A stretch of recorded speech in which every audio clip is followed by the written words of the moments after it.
తర్వాత తీర్పు జరుగును. ଯୀଶୁଙ୍କର ଦୁଇଟି ଆସିବାର କଥା ଏ ସ୍ଥାନରେ ଲେଖା ଯାଉଛି। యేసు ప్రభు రాకడి నిమిత్తము రెండు విషయాలు ఇక్కడ సూచించబడుచున్నది. ତାଙ୍କର ପ୍ରଥମ ଆଗମନର ଉଦ୍ଦେଶ୍ୟ କଣ ଥିଲା ସେ ବିଷୟରେ ଲେଖା ହେଉଛି। ఆయన మొదటి రాకడ విషయములు ఏమి అయినది దాని గురించి రాయబడుచున్నది. ଏବଂ ସେ ଯେ ଆଉ ଥରେ ଆସୁଅଛନ୍ତି କେଉଁ ଉଦ୍ଦେଶ୍ୟରେ ଆସୁଛନ୍ତି ତାହା ମଧ୍ୟ ଲେଖା ఆయన ହେଇଛି। మరలా రెండోసారి దేనికి వస్తున్నారు వాటిని గురించి కూడా రాయబడి ఉన్నది. 26 ପଦରେ ଲେଖା ଯାଉଛି ସେ ଆସିଲେ ଆମମାନଙ୍କର ନିମନ୍ତେ ନିଜକୁ ବଳି ସ୍ୱରୂପ ଉତ୍ସର୍ଗ କରିବା ଉଦ୍ଦେଶ୍ୟରେ। ఆయన వచ్చారు మన నిమిత్తము ఆయన శ్రమపడి బలి సమర్పించబడి కొన్నారు. ସେ ନିଜର ପ୍ରାଣକୁ ଦେବା ଦ୍ୱାରା ଆମ୍ଭମାନଙ୍କର ଠାରୁ ପାପ ଦୂରୀକୃତ ହୁଏ। ఆయన మన కొరకు బలి సమర్పణ అయ్యారు కాబట్టి మన పాపము దూరం అవుతున్నది. ଆଉ ସେଇଟା ସେ ଥରେ ମାତ୍ର କରିବା ପାଇଁ ଆସିଲେ। ఆయన ఒకేసారి చేయడానికి వచ్చారు. ସେ ଥରେ ତାହା ହେଇସାରିଛନ୍ତି, ବଳି ହେଇସାରିଛନ୍ତି। ఆయన మొదటిసారిగా ఆయన బలి సమర్పించబడి ఉన్నారు. କିନ୍ତୁ 28 ପଦରେ ଲେଖା ଯାଉଛି గణని 28లో రాయబడుచున్నది ସେ ଆଉ ଥରେ ଆସୁଅଛନ୍ତି। అలాగను క్రీస్తు కూడా మరలా ఆయన వస్తున్నాడు. ପାପର ବଳି ସ୍ୱରୂପ ହେବା ପାଇଁ ବୋଲି ନୁହେଁ, పాపమును కొరకు బలి సమర్పించబడనికి రాలేడు గాని ବରଂ ଯେଉଁମାନେ ତାହାଙ୍କର ଅପେକ୍ଷା କରିଅଛନ୍ତି మరి ఎవరైతే ఆయన కొరకు ఎదురు చూచి ఉన్నారు ସେମାନଙ୍କର ପରିତ୍ରାଣ ନିମନ୍ତେ, వారి రక్షణ నిమిత్తము, ସେମାନଙ୍କର ମୁକ୍ତିର ନିମନ୍ତେ వారి విముక్తి నిమిత్తము, ସେମାନଙ୍କୁ ଦର୍ଶନ ଦେବା ପାଇଁ ଆସୁ। వారికి దర్శనించడానికి କିନ୍ତୁ ଏ ଦୁଇଟି ଆଗମନ ମଧ୍ୟରେ ఈ రెండు రాకడ విషయంలో 27 ପଦରେ ଯାହା ଲେଖା ହେଉଛି 27 వచనములు ఏదైతే రాయబడి ఉన్నది ସେଇଟା ଘଟି ଚାଲିଛି, అవి జరుగుచున్నది, ସେଇଟା ଘଟି ଚାଲିଛି। అవి జరుగుచున్నాయి. ସେଟା କଣ ଘଟୁଛି? ఏం జరుగుచున్నాయి? ମନୁଷ୍ୟମାନଙ୍କ ନିମନ୍ତେ మనుష్యులకు ଗୋଟେ ବିଷୟ ఒక విషయము ନିର୍ଦ୍ଧାରିତ ହେଇଛି। నిర్ధారించబడి ఉన్నాయి. କହିଲେ ଦୁଇଟି ବିଷୟ ନିର୍ଦ୍ଧାରିତ ହେଇଛି। మరియు రెండు విషయములు నిర్ధారించబడి ఉన్నాయి. ଗୋଟେ ହଉଛି ମୃତ୍ୟୁ ନିର୍ଦ୍ଧାରିତ ହେଇଛି, ఒకటి మరణం అనేది నిశ్చయించబడి ఉన్నాయి. ଦ୍ୱିତୀୟଟା ହଉଛି ବିଚାର ନିରୂପିତ ହେଇଛି। రెండవది తీర్పు అనేది నిశ్చయించబడి ఉన్నాయి. ସେଥିରୁ ଗୋଟିଏ ଘଟିବାକୁ ଯାଉଛି మరియు ఒకటి జరగడానికి బలవలసింది, ଏବଂ ଆଉ ଗୋଟେ ଘଟି ଚାଲିଛି। మరి ఒకటి జరిగిపోయినది. କୋଉଟା ଘଟି ଚାଲିଛି? ఏది జరుగుతున్నది? ମୃତ୍ୟୁ ଘଟି ଚାଲିଛି। మరి మరణం అది జరుగుతున్నది. ଆଦମଙ୍କ ଠାରୁ ଆରମ୍ଭ କରି ఆదము నుండి ప్రారంభించి ଆଜି పର୍ଯ୍ୟନ୍ତ ఈ రోజు వరకు କେତେ ଲୋକ ମୃତ୍ୟୁବରଣ କରିଛନ୍ତି। చాలా మంది మృతి పొంది ఉన్నారు. ନିକଟରେ ମୁଁ ଖବର ପାଇଲି, ଆଜି ଖବର ପାଇଲି ఇప్పుడు కబురు పొందుకున్నారు. ମୋର ଗାଁରେ, ଯୋଉ ଗାଁରୁ ମୁଁ ଆସିଛି, ఏ గ్రామం నుండి ఐదుగురు వచ్చి ఉన్నారు. ଡିସେମ୍ବର ମାସ 10 ତାରିଖରୁ 31 ତାରିଖ ମଧ୍ୟରେ మరియు డిసెంబర్ 10 నుండి 31 తేదీ వరకు 5 ଜଣ ମୃତ୍ୟୁବରଣ କଲେ। ఐదుగురు చనిపోయారు. ଗୋଟିଏ ଗାଁରେ ఒకే గ్రామములో ଅଳ୍ପ ଦିନ ମଧ୍ୟରେ కొద్ది దినములో 5 ଜଣ। ఐదుగురులు. ଯୋଉ ସହରରେ ମୁଁ ବାସ କରୁଛି, ఏ నగరములో ఆయన କଟକ నివాసిస్తున్నారు, ସହରରେ, కటక్ మహానగరములో, ସେଥିରେ ବେଳେ ବେଳେ ଏଇ ପ୍ରକାର ହୁଏ। అక్కడ ఇలాగా జరుగుతుంటాయి. ଆମମାନଙ୍କର ପାଳକ ମହାଶୟ ମାନେ କ୍ଳାନ୍ତ ହେଇଯାଆନ୍ତି। మరి చాలా సమయంలో దైవజనులు అలిసిపోతుంటారు. କୋଉ କାମରେ କ୍ଳାନ୍ତ ହେଇଯାଆନ୍ତି? ఏ పనిలో అలిసిపోతుంటారు? ପ୍ରଚାର କରିବା କାମରେ ନୁହେଁ, వాక్యము ప్రచారించడం కాదు, କବର ଦବା କାମରେ। వారి సమాధి చేయడానికి. ଗୋଟେ ଦିନ ଏତେ ଲୋକ ମରନ୍ତି। మరియు ఒక్కొక్కరు చాలా మంది చనిపోతుంటారు.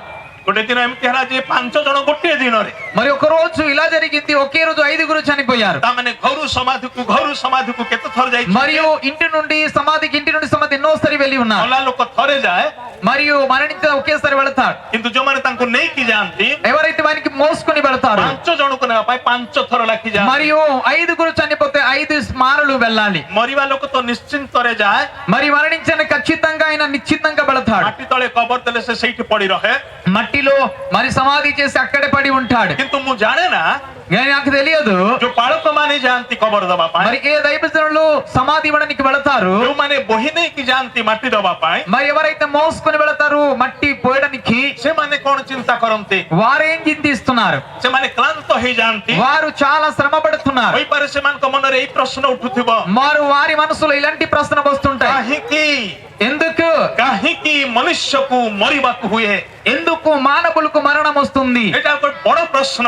ఇది ఒక పెద్ద ప్రశ్న. କିନ୍ତୁ ସେଇ ପ୍ରଶ୍ନର ଉତ୍ତର ଅନେକ ପ୍ରକାର ଦିଅନ୍ତି। మరి ఆ జవాబుకి చాలా మంది రకరకాలుగా పొందుకుంటుంటారు. ଈଶ୍ୱରଙ୍କ ବାକ୍ୟ ବାଇବଲ, కానీ దేవుని యొక్క వాక్యము బైబిల్ నుండి, ଅର୍ଥାତ୍ ପରମେଶ୍ୱର ଯାହା କୁହନ୍ତି అయితే దేవుడు ఏదైతే చెబుతున్నాడు ତାହା ହଉଛି ବାସ୍ତବ ସତ୍ୟ। అది నిజమైన వాస్తవికమైన సత్యము. ସେଥିରେ ଲେଖା ଯାଉଛି ఇక్కడ రాయబడి ఉన్నది, मनुष्य निमंते మానవుల నిమిత్తము मृत्यु निरूपित अटे। మరియు మరణమని సునిశ్చితము. ये निरूपण करियछन्ते ఎవరు నిశ్చిందించి ఉన్నారు? परमेश्वर निरूपण करियछन्ते। దేవుడు ఇది ఏర్పరిచి ఉన్నారు. हेले परमेश्वर काहीकि मृत्यु को निरूपण कले?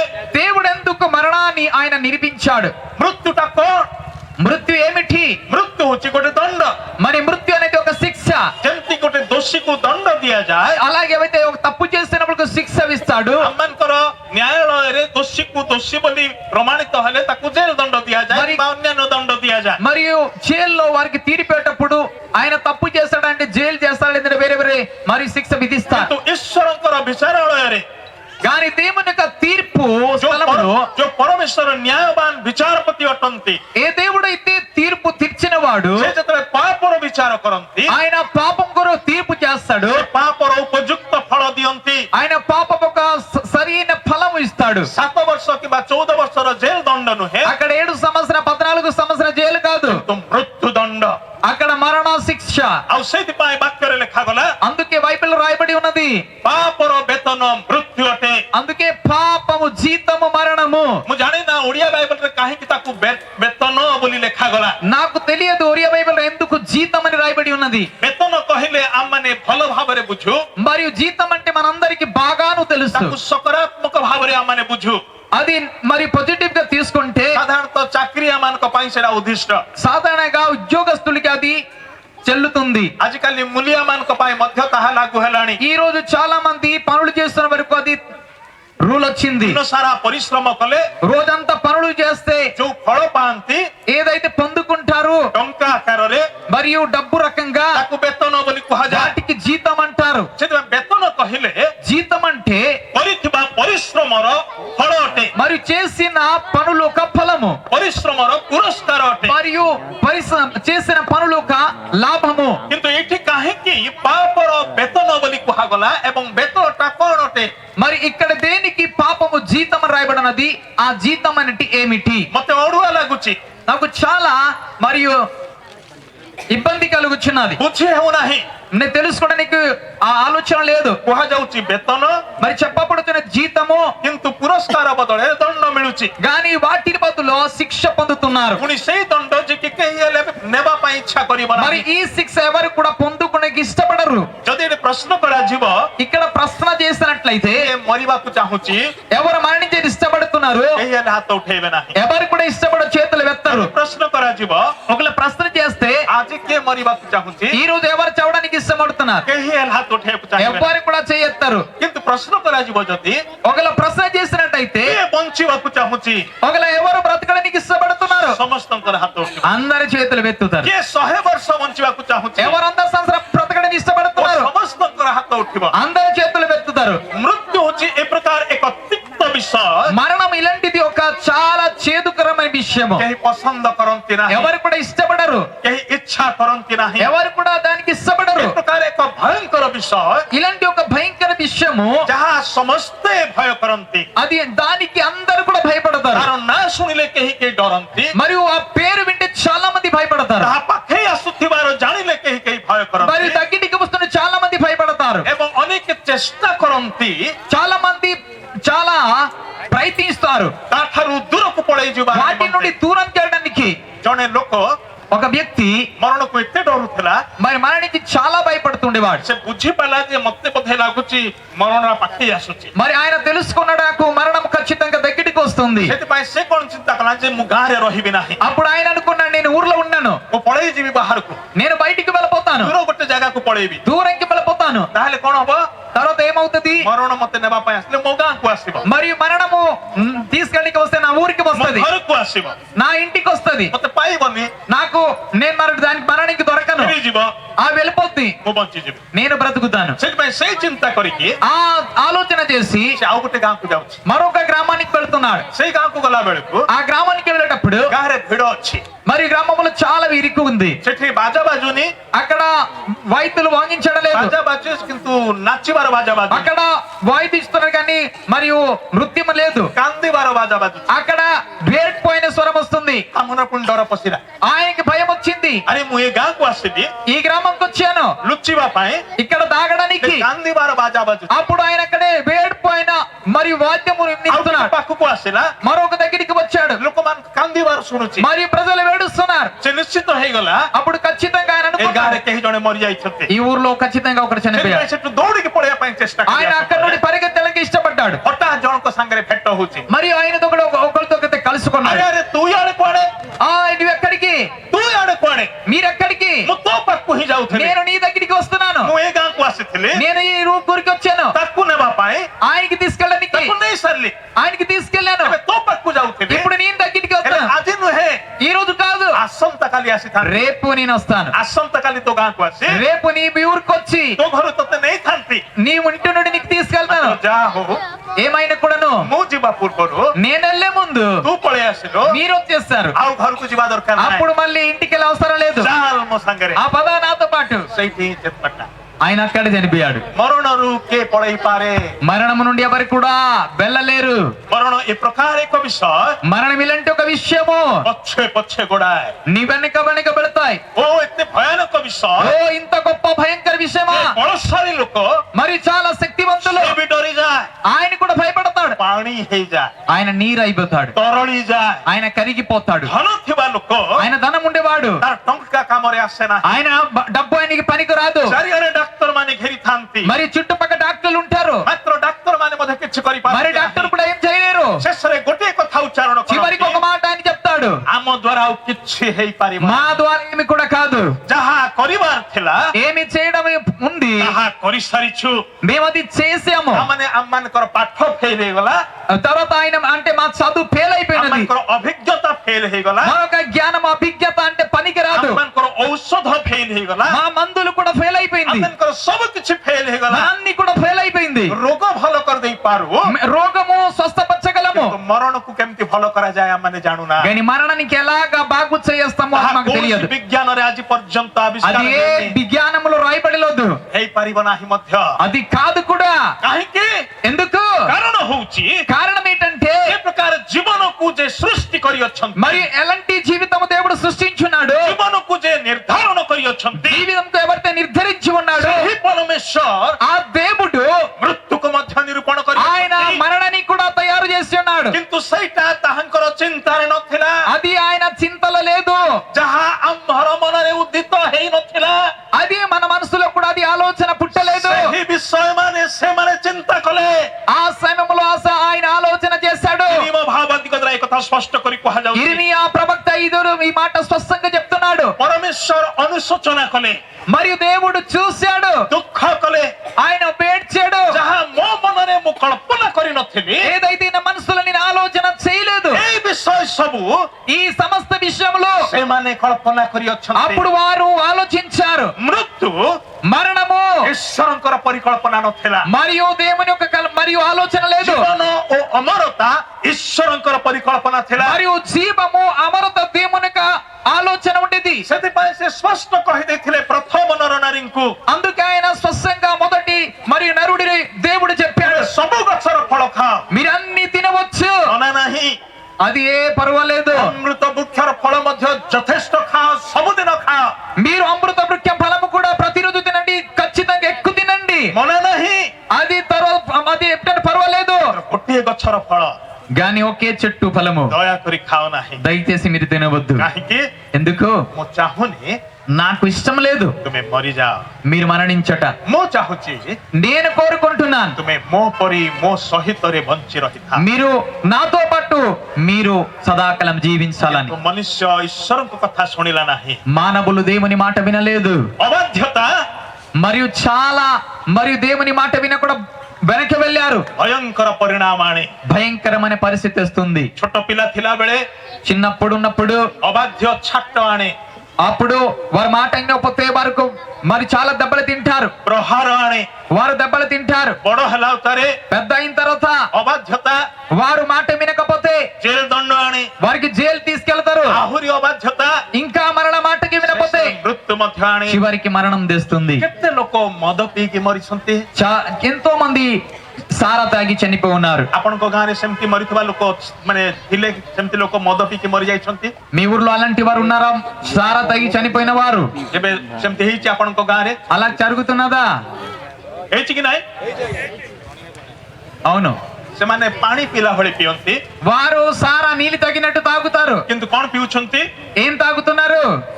ମୃତ୍ୟୁକୁ ପିଉଛନ୍ତି। వారు మరణానికి త్రాగుచున్నారు. ଏଇ କଥା ଶୁଣିକି ఈ మాట విని ପିଇଲେ త్రాగుతే ମରିବ ନାହିଁ। వారు మరణించారు.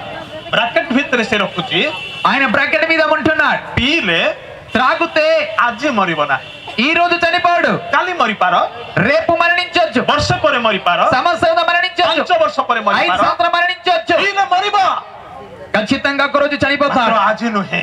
ఈ రోజు కాదు, ସେଦିନ ସେଇ କଥା ହିଁ କହିଥିଲା, ఆ రోజు ఆ మాట చెప్పాడు. ଖାଇଲେ మీరు తింటే ମରିବ ନାହିଁ, మరణించరు, ଆଜି మରିବ ନାହିଁ, ఈ రోజు మరణించరు, କାଲି మରିପାର।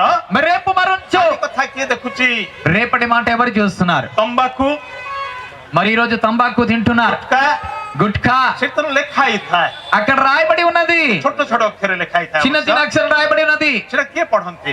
ఎవరు చదువుతున్నారు? କେତେ ଜଣ పଢନ୍ତି? ఎంతమంది చదువుతున్నారు? ବିକ୍ରି କରିବା ଲୋକ ପଢେ ନାହିଁ, మరి అమ్ముకున్న వారు చదవడు, ପଇସା ଦେଇ କିଣିବା ଲୋକ ମଧ୍ୟ ପଢେ ନାହିଁ, మరి డబ్బులు ఇచ్చి కొనేవాడు కూడా చదవడు. ମାତ୍ର ଯେ ବିକିବା ଲୋକ ఎవరైతే అమ్ముతాడు ସେ ପଇସା ପାଇକି ତା କୋଠା ଘର ତିଆରି କରେ। మరి అయినట్టే డబ్బులు పొంది ఆయన ఏ పెద్ద మేడలు తయారు చేస్తాడు. ମରୁଛି କିଏ?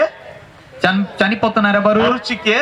మరణిస్తానెవరు? ଡାକ୍ତରଖାନାକୁ ଯାଉଛି କିଏ? డాక్టర్ దగ్గరికి వెళ్తున్నారు ఎవరు? କର୍କଟ ରୋଗ କାହାକୁ ହଉଛି? ఎవరికి క్యాన్సర్ వస్తుంది? ପଇସା କିଣିକି ଖାଉଥିବା ଲୋକ। ఎవరైతే డబ్బులు ఇచ్చి కొని తినేవారు, ସେଥିରେ ଲେଖା ହେଇଛି అక్కడ రాయబడి ఉన్నది, ଏହା କ୍ଷତିକାରକ, ఇది తింటే మీకు ప్రమాదము, ଏହା ମାରାତ୍ମକ, ఇది చాలా ଏହା భయంకరమైనది, କର୍କଟ ରୋଗର ଉତ୍ପାଦକ।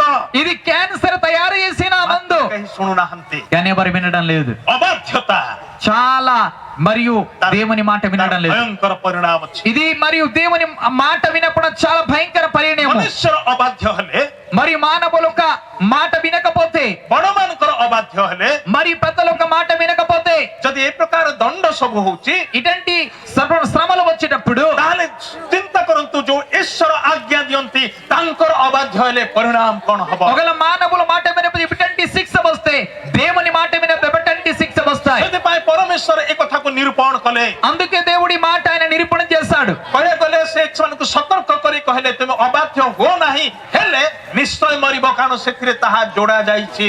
మరియు ఆయన అంటున్నారు, మీరు మాట వినకపోతే ఖచ్చితంగా మీరు మరణిస్తారు, అక్కడ చెప్పబడుచున్నది. ତାମାନେ ପରମେଶ୍ୱର କହିବାକୁ ଚାହୁଁଥିଲେ, దేవుడు చెప్పడానికి ఇష్టపడుతున్నాడు, ଗୋଟିଏ ଗଛରେ ମୃତ୍ୟୁ ଅଛି, ఈ ఒకే చెట్టులో మరణం ఉన్నది, ବାକି ସବୁ ଗଛରେ ଜୀବନ ଅଛି। మరియు ప్రతి చెట్టులో జీవం ఉన్నాయి, ଏବଂ ଗୋଟିଏ ଗଛ, ଆଉ ଗୋଟିଏ ଗଛ ଅଛି, ସେଥିରେ ଅମରତା ଅଛି। మరి మరొక చెట్టులో అమరత్వం ఉన్నది, ବାକି ସବୁ గଛରେ ସ୍ୱାସ୍ଥ୍ୟ ଅଛି। మరి మరొక చెట్టు, ప్రతి చెట్టులో స్వాస్థ్యం ଗୋଟିଏ ఉన్నది, ଗଛରେ ଅମରତା ଅଛି, మరొక చెట్టులో అమరత్వం ఉన్నది. କିନ୍ତୁ ଏ ଗୋଟିଏ ମାତ୍ର ଗଛରେ కేవలం ఒకే చెట్టులో ମୃତ୍ୟୁ ଅଛି। మరణం ఉన్నది. ସେଇ ଫଳ ଖାଅ ନାହିଁ। ఈ ఫలం మీరు తినవద్దు. କିନ୍ତୁ ମନୁଷ୍ୟ ଅବାଧ୍ୟ ହେଲା, మరి మానవులు ఏం చేశాడంటే దేవుని మాట లోబడలేదు, ଉପାର୍ଜନ କଲା, మరియు ఆయన సంపాదించుకున్నాడు. ତାର ବେତନ ହେଲା ఆయన మరియు సంపాదన ఏంటంటే ଜୀବନ ନୁହେଁ, జీవము కాదు, ମୃତ୍ୟୁ। మరణము. କିନ୍ତୁ ପରମେଶ୍ୱରଙ୍କର ବଡ ଦୟା, గాని దేవుని యొక్క మహా జాలి గలవాడు. ଈଶ୍ୱରଙ୍କର ଦୟା ବିଷୟରେ ଚିନ୍ତା କଲେ ମତେ ବଡ ଆଶ୍ଚର୍ଯ୍ୟ ଲାଗେ। మరి దేవుని యొక్క దయ గురించి ఆలోచన నేను చాలా ఆశ్చర్యపడతాను. ସେ ଏତେ ଦୟାଳୁ, ఆయన ఇంత గొప్ప దయ కలిగిన వాడు, କେତେ ଥର ପାଇଁ మృତ୍ୟୁକୁ నిరూపణ କରିଛନ୍ତି ଲେଖା ଅଛି। ఎన్నోసారి మరణము ఆయన చేసి ఉన్నారు. ଆପଣଙ୍କ ବାଇబଲରେ ଲେଖା ହେଇଛି। మీ యొక్క బైబిల్ రాయబడుచున్నది. କେତେ ଥର ପାଇଁ? କେତେ ଥର ପାଇଁ? ఎన్నిసారి? హల్లెలూయా, హల్లెలూయా, ఒకేసారి మాత్రము. హల్లెలూయా, హల్లెలూయా, ଥରେ మాత్రం। కేవలం ఒకేసారి మాత్రము. କେହି କହନ୍ତି ఎవరెవరు చెప్తుంటారు, ମନୁଷ୍ୟ ବାରବାର ଜନ୍ମ ହୁଏ, మానవులు మరణ పుడతాడు, ଅତଏବ ବାରବାର ମରେ। మరణ చనిపోతాడు. କିନ୍ତୁ ମୋର ବାଇବଲ କହେ, కానీ నా బైబిల్ చెప్తుంది, ମନୁଷ୍ୟ ଥରେ ଜନ୍ମ ହୁଏ, మానవులు ఒకేసారి జన్మిస్తాడు, ଆଉ ସେ ଥରେ ମାତ୍ର ମରେ। ఆయన ఒకేసారి మరణిస్తాడు. ସେ ବାରବାର ଜନ୍ମ ହୁଏ ନାହିଁ, మరణ పుట్టాడు, ସେ ବାରବାର ମରେ ନାହିଁ। మరణ చనిపోడు. ଆପଣଙ୍କର କେତେଟା ଶରୀର ଅଛି? మీలో ఎన్ని శరీరం ఉన్నాయి? କେତେଟା ଶରୀର ଅଛି? ఎన్నో శరీరం ఉన్నాయి? ଦିଟା ଅଛି ଶରୀର, రెండో శరీరమా? ଗୋଟିଏ ଶରୀର ଅଛି। ఒకే శరీరం ఉన్నాయి. ଦେହ ଧାରଣ ଦେହର ଶରୀର ଅଛି ଗୋଟିଏ ମାତ୍ର। మరి ఈ దేహంలో ఉన్న శరీరం ఒకటే. ଏ ଶରୀରରେ କେତେଟା ପ୍ରାଣ ଅଛି? ఈ శరీరంలో ఎన్ని ప్రాణం ఉన్నాయి? କେତେଟା ପ୍ରାଣ ଅଛି? ఎన్ని ప్రాణం ఉన్నాయి? ଗୋଟିଏ ମାତ୍ର ପ୍ରାଣ ଅଛି। ఒకే ప్రాణం ଏ మాత్రము. ଶରୀର ଭିତରେ କେତେଟା ଆତ୍ମା ଅଛି? ఈ శరీరంలో ఎన్ని ఆత్మ ఉన్నాయి? ଗୋଟିଏ ମାତ୍ର ଆତ୍ମା ఒకే ଅଛି। ఆత్మ మాత్రము. ଅତଏବ ମନୁଷ୍ୟ ఒకలా మానవుడు ଶରୀର, మరి శరీరము, ପ୍ରାଣ, ప్రాణము ଆତ୍ମା ଦ୍ୱାରା ଗଠିତ। ఆత్మ ద్వారా నిర్మించబడి ఉన్నాడు. ତିନୋଟି ବିଷୟକୁ ନେଇକି ଗଠିତ ఈ మూడు విషయముల ద్వారా ఆయన నియమించబడి ఉన్నారు. ତିନୋଟି ଯାକ ବିଷୟ ఈ మూడు విషయము ଈଶ୍ୱର କରିଅଛନ୍ତି దేవుడు చేసి ఉన్నారు. ଗୋଟିଏ ଗୋଟିଏ କରି କରିଅଛନ୍ତି మరి ఒకటి ఒకటి తయారు చేసి ఉన్నారు. ଯେହେତୁ ପ୍ରାଣ ଗୋଟିଏ కేవలము ప్రాణం ఒకటి, ସେ ଥରେ ମାତ୍ର ବଞ୍ଚିବ మరి ఒకేసారి మాత్రం బ్రతుకుతారు. ଶରୀର ଗୋଟିଏ శరీరం ఒకటే, ସେ ଥରେ ମାତ୍ର ମରିବ ఆయన మరి శరీరం ఒకేసారి మరణిస్తుంది. ଆତ୍ମା ଗୋଟିଏ ఆత్మ ఒకటే, ସେ ଥରେ ମାତ୍ର మరిచి ఒకేసారి మరణిస్తాయి. ପାପ ହେତు పాపము ద్వారా ତିନିଟା ଯାକର ମୃତ୍ୟୁ ଘଟେ మరి పాపము ద్వారా ఈ మూడు విషయముల మరణం వస్తుంది. ପାପ ଦ୍ୱାରା ଜାତ ହେଇଥିବାରୁ పాపము ద్వారా మేము నిర్మించబడి ఉన్నాము. ଆଦମଙ୍କ ଠାରୁ ଆରମ୍ଭ କରି ఆదము నుండి సృష్టించబడి ଆଜି ପର୍ଯ୍ୟନ୍ତ ଯେତେ ମନୁଷ୍ୟ ପୃଥିବୀରେ ଜନ୍ମ ନିଅନ୍ତି మరియు ఆ రోజు నుండి ఇప్పుడు వరకు ఎంతమంది ఈ లోకములో పుట్టుతున్నారు, ପ୍ରତ୍ୟେକ ଆତ୍ମାରେ ମୃତ ହେଇକି ଜନ୍ମ ହୁଅନ୍ତି ఆ ప్రతి మానవులు ఆత్మలో మరణించి జన్మిస్తున్నారు. ତାର ଅର୍ଥ ନୁହେଁ ଯେ ଆତ୍ମାଟା ଅକାମୀ ଥାଏ మరి దీని అర్థం ఏంటంటే ఆత్మ పనికిరానిది కాదు అని కాదు. କାରଣ ଆତ୍ମା ହଉଛି ଏ ପ୍ରକାର ଗୋଟେ ବିଷୟ ତାର అని ମରଣ ఆత్మ ନାହିଁ ఇటువంటి ఒక విషయము మా ఆత్మకి మరణం అనేది లేదు, ତାର ମରଣ ନାହିଁ మరణము లేదు. ତାହେଲେ ଯେତେବେଳେ ମୃତ ବୋଲିକି ମୁଁ କହୁଛି ତାର ମାନେ କଣ మరి నేను మరణం అని చెప్తున్నాను, అర్థం ఏమిటి? ତାର ମାନେ ହଉଛି దాని అర్థం ఏంటంటే ବିଚ୍ଛିନ୍ନତା మరియు దేవుని నుండి దూరపరచుట. ଯେତେ ଜଣ ପୃଥିବୀରେ ଛୋଟ ଶିଶୁ ହେଇକି ଜନ୍ମ ନିଅନ୍ତି ఎంతమంది శిశువుగా లోకంలో పుడతారో ସେମାନେ ଆତ୍ମାରେ ମୃତ ଅଟନ୍ତି ଅର୍ଥାତ୍ మరియు ఆత్మలో మరణించిన అర్థం ఏంటంటే ଈଶ୍ୱରଙ୍କ ସହିତ ସେମାନଙ୍କର ସମ୍ପର୍କରେ ବିଚ୍ଛିନ୍ନତା ଅଛି మరి దేవునితో వారి సంబంధం అనేది చాలా దూరంగా ఉన్నాయి. ସେମାନଙ୍କ ସହିତ ଈଶ୍ୱରଙ୍କର ସମ୍ପର୍କ ନାହିଁ వారితో పాటు దేవునికి సంబంధం ఉండదు. ମାତ୍ର ଶରୀର ବଞ୍ଚିଛି కానీ సరే బ్రతుకుచున్నది, କାରଣ ସେ ଭିତରେ ଆତ୍ମା ଓ ପ୍ରାଣ ଅଛି మరి వాటిలో ఆత్మ మరి ప్రాణం ఉన్నాయి. ସେଥିପାଇଁ ସେ ଜୀବିତ ପ୍ରାଣୀ ଅଟେ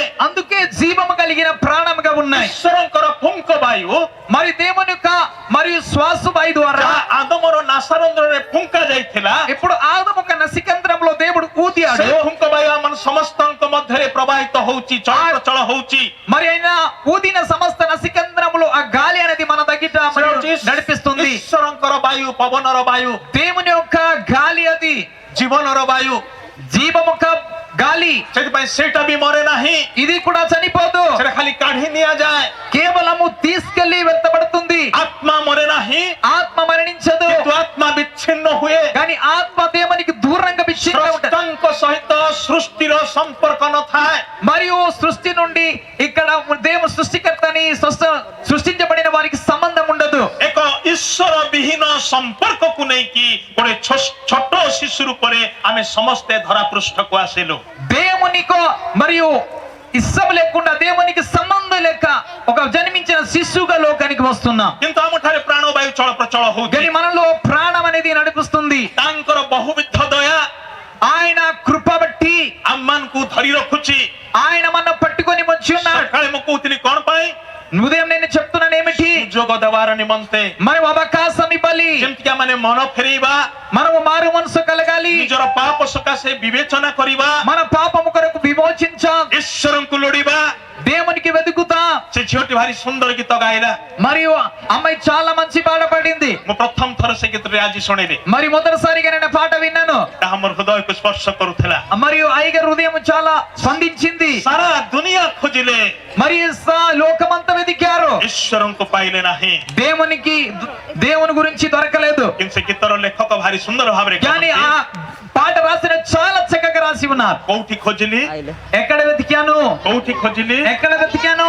ଆଖିର ଲୁହରେ మరియు కన్నులో మరియు కన్నీళ్లతో ଆଉ ସେଇଠି ମୁଁ ତୁମକୁ ପାଇଲି ఆ కన్నీళ్లతో వెతికేటప్పుడు అక్కడ నేను నీకు ଭାଇ ଭଉଣୀମାନେ, నా ଭାଇ ప్రియ ଭଉଣୀମାନେ, సోదరి సోదరులారా, ଆପଣ ଅନେକ ତୀର୍ଥ ସ୍ଥାନରେ ଖୋଜିଛନ୍ତି మీరు అనేక తీర్థ స్థానంలో వెతుకుతున్నారు, କ୍ଳାନ୍ତ ହେଇଯାଇଛନ୍ତି మీరు చాలా శ్రమ పడుచున్నారు, ଈଶ୍ୱରଙ୍କୁ ପାଇନାହାନ୍ତି మీరు దేవునికి కనుక్కోలేదు, ଆପଣ ଅନେକ ପର୍ଯ୍ୟଟନ କେନ୍ଦ୍ରରେ మీరు ଖୋଜିଲେ అనేక పర్యటన కేంద్రాలు వెతుకుచున్నారు, ଅନେକ ଆଶ୍ଚର୍ଯ୍ୟ ସ୍ଥାନ ମାନଙ୍କରେ ଖୋଜିଲେ అనేక ఆశ్రయ స్థానములు వెతుకుచున్నారు, ବିଭିନ୍ନ ସଭା ସମିତିରେ ଖୋଜିଲେ అనేక సభా సమితిలో వెతుకుతున్నారు, କେତେ ଜାଗାରେ ଖୋଜିଲେ అనేక స్థలములు మీరు వెతుకుతున్నారు, କେତେ విషୟ ମଧ୍ୟରେ ଖୋଜିଲେ అనేక విషయములు మీరు వెతుకుతున్నారు, କିନ୍ତୁ ପାଇନାହାନ୍ତି కానీ మీరు దేవునికి కనుక్కో ଚେଷ୍ଟା କରନ୍ତୁ ఒకసారి మీరు చాలా ప్రయత్నించండి ଆପଣଙ୍କ ନିଜ ଆଖିର ଲୁହ ଭିତରେ మీ యొక్క సొంత కళ్ళలో ఉన్న ఆ మరి కన్నీటితో వెతకండి ଲୁହ କେତେବେଳେ ଝରେ మరి కన్నీళ్ళు ఎప్పుడు వస్తుంది ଯେତେବେଳେ ଦୁଃଖରେ ଭାଙ୍ଗି ପଡୁ ఎప్పుడైతే మీకు దుఃఖం వస్తుంది అప్పుడే కన్నీళ్ళు వస్తాయి ହତାଶ ନିରାଶ ହେଇଯାଏ ఎప్పుడైతే